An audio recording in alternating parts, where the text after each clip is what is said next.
Perkenalkan, nama saya Mariska Umi Latifah, kelas 11 C1, absen 19.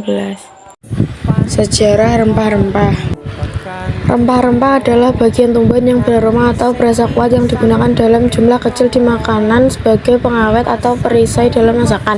Rempah-rempah biasanya dibedakan dengan tanaman lain yang digunakan untuk tujuan yang mirip, seperti tanaman obat, sayuran beraroma, dan buah kering. Rempah-rempah merupakan barang dagangan paling berharga di zaman prakolonial. Banyak rempah-rempah dulunya digunakan dalam pengobatan, tetapi sekarang ini berkurang.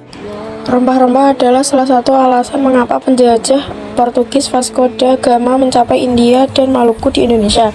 Rempah-rempah ini pula yang menyebabkan Belanda kemudian menyusul ke Maluku. Sementara itu, bangsa Spanyol di bawah pimpinan Magellan telah lebih dahulu mencari jalan ke timur melalui jalan lain, yakni melewati Samudra Pasifik dan akhirnya mendarat di Pulau Luzon, Filipina. Perdagangan rempah-rempah di benua India dimulai setidaknya pada tahun 2000 sebelum Masehi. Jenis rempah-rempah yang diperdagangkan terutama kayu manis dan lada hitam. Pedagang dari Indonesia memperdagangkan rempah-rempah termasuk lada. Kawasan yang menjadi tujuan penjualannya meliputi wilayah Tiongkok, India, Timur Tengah, hingga pantai timur Afrika. Rempah-rempah merupakan salah satu produk paling mahal dan diminati para abad pertengahan.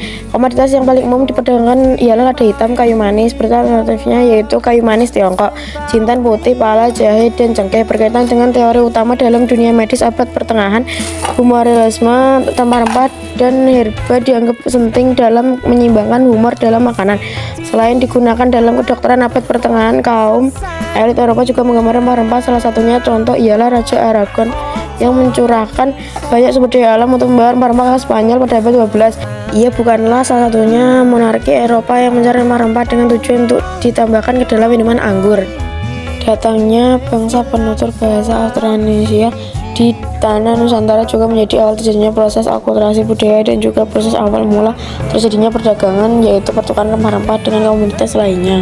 Mereka atau Australia mendirikan rute perdagangan dari Nusantara ke Hindustan dan Sri Lanka yang akhirnya mengkoneksikan jalur perdagangan maritim ke rute Dupa yang berada di Laut Merah dekat dengan Teluk Aden dan Teluk Afrika yang membuka akses ke Mesir dan Laut Mediterania.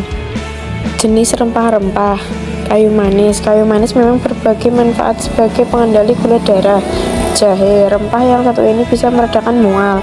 Cengkeh memang kecil, tetapi ternyata di dalam cengkeh terdapat vitamin, mineral, dan serat yang sangat bermanfaat bagi tubuh. Rempah-rempah terkait kolonialisme. Karena Indonesia kaya akan rempah-rempah yang menjadi magnet yang menarik orang Eropa dan menguasai Indonesia.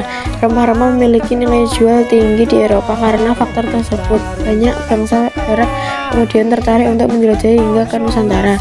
Tidak hanya memperjualbelikan rempah-rempah, perdagangan ini turut memunculkan adanya pertukaran budaya dari para pedagang. Bangsa Barat membutuhkan rempah-rempah karena mereka sangat membutuhkan, sementara persediaan di Eropa sangat terbatas. Rempah-rempah bagi bangsa Eropa dapat digunakan untuk mengawetkan makanan, bumbu masakan, dan obat-obatan.